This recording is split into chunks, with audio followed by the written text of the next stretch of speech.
इसलिए साहब कबीर ने आत्मज्ञान की चर्चा किया। हठ जोग से आप वासना पर कंट्रोल कर नहीं सकते हैं, इच्छा पर। हठ से नहीं होगा, वो आत्मज्ञान से होगा। सबसे बड़ा औजार कबीर का है आत्मज्ञान।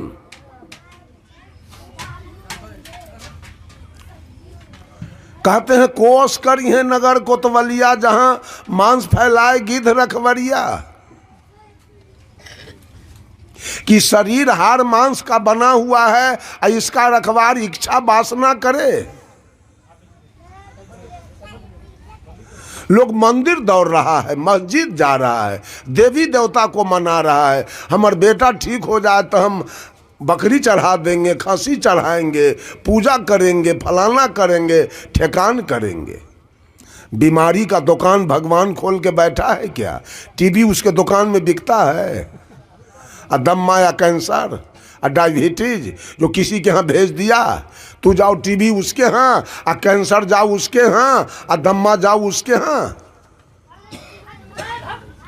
ये आपकी अज्ञानता और आपकी असावधानी के कारण टीबी आपके जीवन में आया।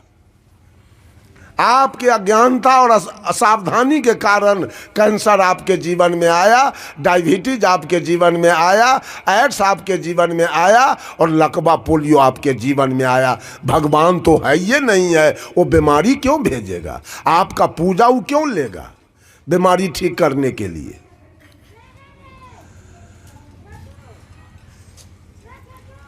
गलत चीज खा खा करके आपने बीमारी को निमंत्रण देके बुला लिया है। अभी भगवान को गाली पढ़ते हैं, भगवान को जाके ध्यान धरते हैं कि भगवान मेरे बेटा को ठीक कर दो, मेरे पोता को ठीक कर दो, मेरे दामाद को ठीक कर दो। चढ़ौना चढ़ाते। यही तो दुनिया वाला कर रहा है। चल जाएगा बाबा विशु बाबा के गहवर में झाल करताल लेके, ट्रैक्टर पर टायर गाड़ी पर बैठ के। हम तो समझते रहते हैं, सोचते रहते हैं दिमाग में कि दुनिया वाला को ज्ञान कब होगा।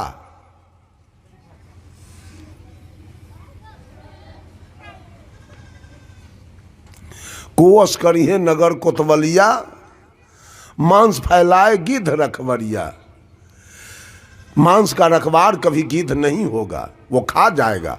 कितने लोगों का ये मांस इच्छा रूपी गिद्ध खा गया। नाना प्रकार के वासना में फंसाकर, इच्छा में फंसाकर खा गया। आपके सामने है दिल्ली में वो लड़का सब निर्भया नाम के साथ लड़की के साथ बलात्कार किया था। वो पांचों का मांस कौन खाया? पांचों जो फांसी पर लटका तो मांस कौन खाया? गिद्ध खा गया ना।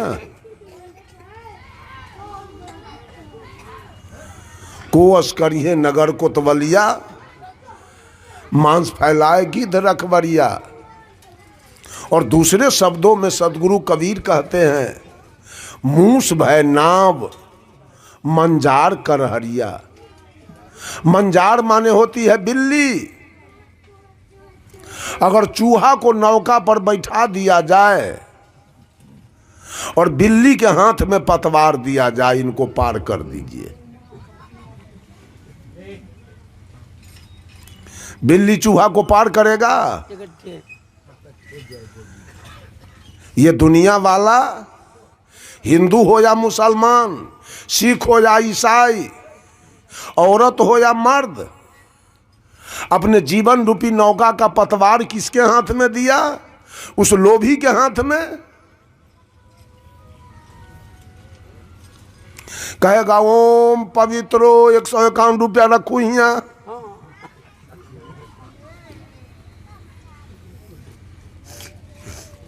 बैनाथ जाइए तो वही बैठा है, जगन्नाथ जाइए तो वही बैठा है, अयोध्या जाइए, केदारनाथ जाइए, पशुपतिनाथ जाइए, हरिहर नाथ जाइए, अमरनाथ जाइए, गंगा जाइए, जमुना जाइए, कमला जाइए, जमंगला जाइए, जहाँ जाना है। काशी जाइए, हरिद्वार जाइए, गया में पिंड देने जाइए, हर जगह ही चंडाल बैठा हुआ है। और दुनिया के लोग अपने जीवन रूपी नौका का पतवार इस लोभी के हाथ में दिया। साहब कबीर कहे ब्राह्मण भक्त न बेस्या सती, और सोनरा सांच न ये को रती। ब्राह्मण कभी भक्त नहीं हो सकता, वो चालबाज है, वो अंदर से बहुत चालबाज है, ठग है। उसको लोग उसके हाथ में अपने जीवन रूपी नौका का पतवार, ये दुनिया के सोलकन समाज किसके हाथ में पतवार दिया है? उस ठग के हाथ में, उस लोभी के हाथ में पतवार दिया है कि मेरे नौका को, बाप को बैकुंठ भेजाने के लिए उसको बुला के लाता है। तो उसका बस चले तो थोड़ा बाप के रसातल में भेज देगा।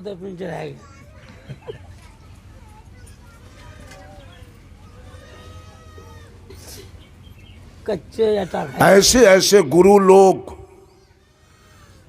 केवल नोट चाहिए, नोट।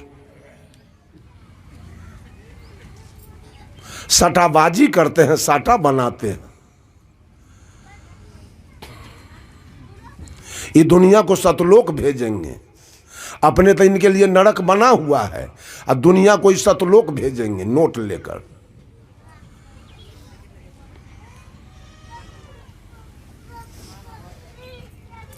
एक आदमी हमको फोन किया 3-4 दिन पहले यूपी से, कहा कि ये गुरु किए थे बड़ा नामी गामी, जब जाते हैं भेंट करने तो पहले कहते हैं बक्सा में दान पेटी में रुपया गिराओ, तब हमसे आके बात करो। ये केवल रुपया की बात चल रही है।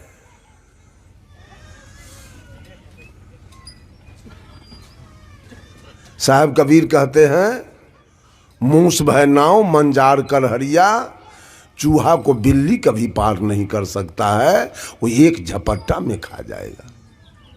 इसी मुंह के कमाई से पंडित लोग अपने बेटा को इंजीनियर बनाता है, कलेक्टर बना देता है, अपने बेटी को इंजीनियर डॉक्टर बना देता है। और इसी मुंह से अगर जजमान पकड़ा गया तो छटपट्टी छोड़ा देता है, उसका जमीन सहित बेचवा देता है।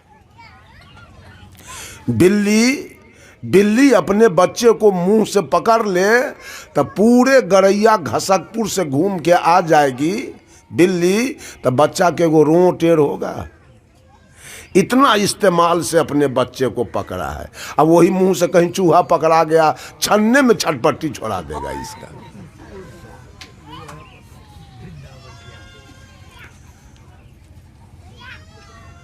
बहुत लोग पंडित की दलाली करते हैं। पंडित के नहीं पूजोगे तो तुम्हारे यहां भोज नहीं खाएंगे, पंडित के दान दक्षिणा नहीं दोगे तो तुम्हारे हम नहीं खाएंगे। ये गुलामी, आज तक ये गुलामी चल रही है, झूठ की गुलामी। साहब कबीर कहते हैं नर पशु, वेद पशु, गुरु पशु, तिरिया पशु संसार, कहें कबीर वे न पशु जाके विमल विचार। सारे लोग, हम तो कहते हैं गुरु पशु भी है। अगर गुरु पशु नहीं होते तो हरिंद्रानंद ऐसे आदमी का भी चेला ही दुनिया में हो गया। वो पशु है कि आदमी है?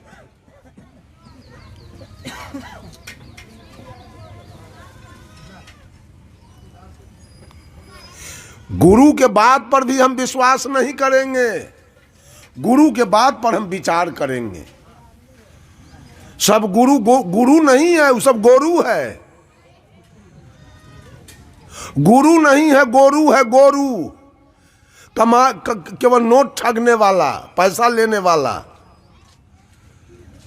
उसको लोग भी गुरु मानिए लेता है।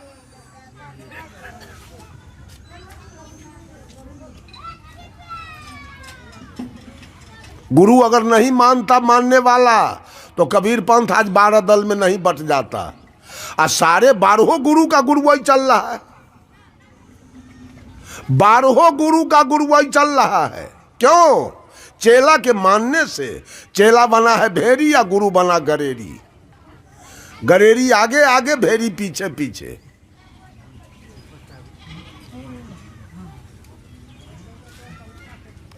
थोड़े ये आगू आगू घड़िए कुछ तीसरे शब्दों में सदगुरु कबीर कहते हैं, दादुर सोबे सर्प पहरुआ। दादुर माने होता है मेढक, जिसे बोलचाल के भाषा में बेंग कहते हैं, बेंग।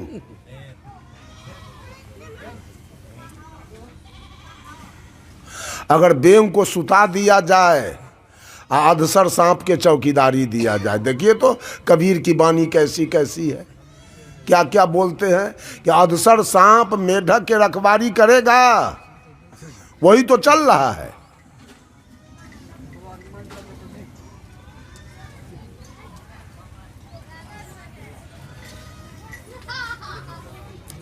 अधसर सांप मेढक के रखवारी नहीं करेगा, वो खा जाएगा। तो अधसर क्या है? अधसर सांप क्या है? क्रोध।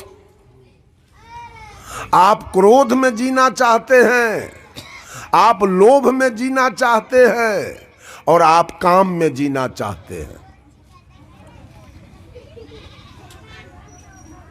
ये तीन रस्सा है, और तीनों रस्सा में दुनिया के लोग बंधा चुका है। तीन रस्सा में सारे लोग बंधा गए। या तो काम के रस्सा में बंधाए हैं, नहीं तो लोभ के रस्सा में बंधाए हैं, और नहीं तो क्रोध के रस्सा में बंधाए हैं। या तो ब्रह्मा के गुण में है, नहीं तो विष्णु के गुण में है, और नहीं तो शंकर के गुण में है। नहीं तो रजो गुण में है, नहीं तो सतो गुण में है, नहीं तो तमो गुण में है। या नहीं तो काम में है, लोभ में है, क्रोध में है। या तो इंगला में है, पिंगला में है, सुखमना में है, गंगा में है, जमुना में है, सरस्वती में। ये तीन गुण का जो रस्सा है, पूरे दुनिया को बांध दिया है। पूरा दुनिया बन्हा चुका है। अब उसी की पूजा चल रही है, उसी तीनों गुण की पूजा चल रही है।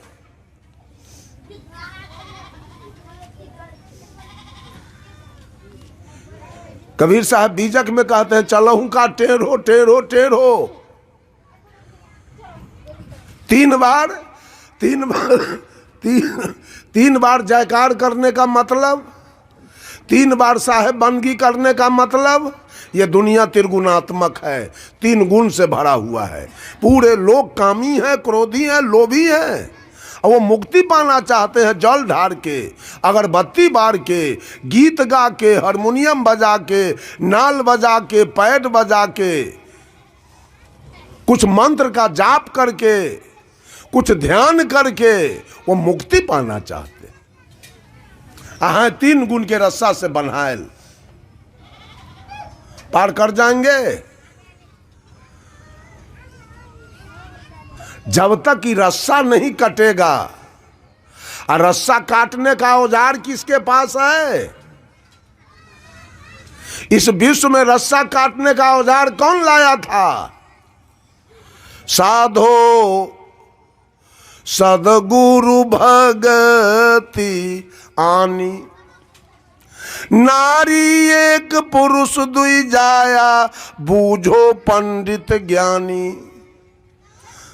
पाहन फोरी गंग एक निकले, चहु दिस पानी पानी। ये तीनों गुण का रस्सा काटने का औजार साहब कबीर लेके आए थे, दूसरा कोई नहीं। यही तीनों का खानदान, यही ब्रह्मा विष्णु महेश तीनों का खानदान पूरे दुनिया के देवा देवी हैं, और वही देवा देवी के फेर में ये पूरा दुनिया का लोग लगा हुआ है, और चाहता है कि हमको सतलोक हो जाए और हमको बैकुंठ हो जाना चाहिए। वेद का मूल मंत्र क्या है? ओम।